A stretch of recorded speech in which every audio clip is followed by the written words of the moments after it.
So on with the cleanup we go.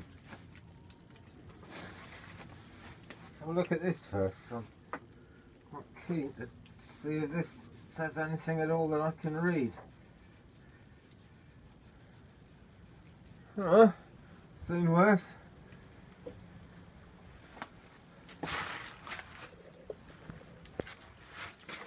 There's 3 screws it seems to get this off. This is the 3rd one anyway, so let's see, just get that lined up as well as I can. And try and get the blade of a screwdriver kind of dead centre over the screw if you can. Makes a big difference. That's come out nice and easily. One of the other 2 holds this in place. It's quite important, so keep all these things together now. I've got a bowl blank which at some point I might make into something, but it's a very old one that I forgot about and it's gone mouldy. So I don't think we'll be making a great deal out of this in the future, but it's good for keeping parts in. Right, let's see if this is loose. Yes, it's well and truly. Oh, now then, I see, yes, there's a screw that has to come out a bit more. And it's also just kind of jammed in under a rubber grommet here as well. So I have to ease it out gently now. It's the rubbers and things that give me concern with this. Stihl equipment is great and lasts really well, it's really effective. But anything made of rubber like this, I mean, it might work, I don't know. But I wouldn't be surprised if it doesn't. And I would be amazed if the diaphragm in this little carburetor still works. But who knows, you know, I keep saying it's Stihl are absolutely amazing. And their motors run in temperatures much, much lower than anything we ever get here. Okay, let's back this off. So there we've got the muffler cover, and we are just about in to the actual muffler now as well. Wonder if that will come, or does it need a bit of spray? It's not in a hurry to come undone, I'll say that.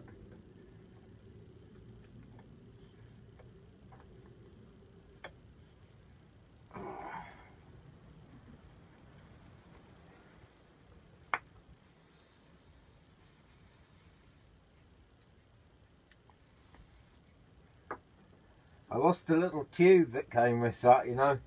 You're supposed to use this little tiny tube and it focuses the penetrating oil exactly where you want it. Just try turning it the other way a bit, that sometimes loosens them. No, I'm going to have to say rude words to this and stuff. Back in a tick. I've come in as close as I can here, but I don't think you can see it. I can though. The top of the cylinder head is in a really kind of filthy condition.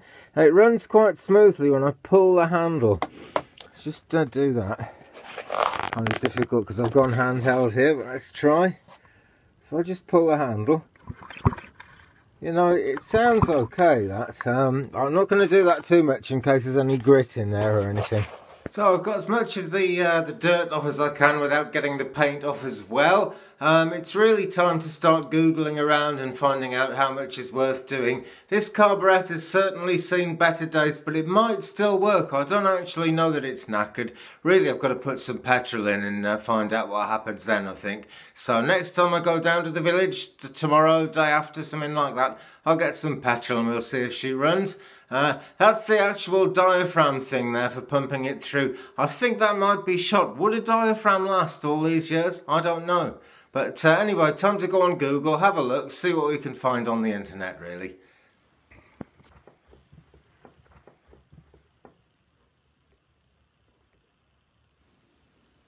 And a quick look on Google shows us quite a lot. There's just loads going on the internet about anything, isn't there? There's groups and eBay and all kinds of things.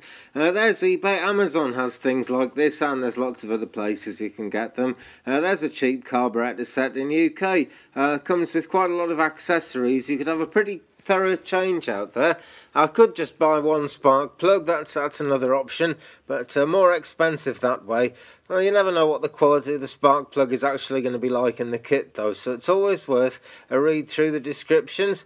Also, it's nice if you find one that's got all the dimensions on there, so you can check that kind of thing as well.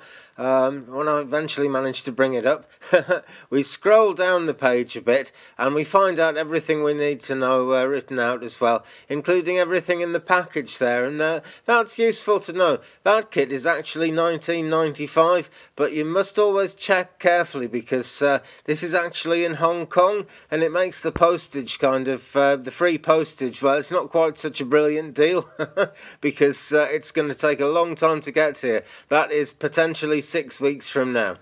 And there we are then, that's part 2. Thanks for watching. Don't forget to like and subscribe to catch all the other parts and all the other crazy Twig brother things that are always going on. Usually something to do with wood, tools, machines, you know, the shed stuff, the sort of thing we like to do.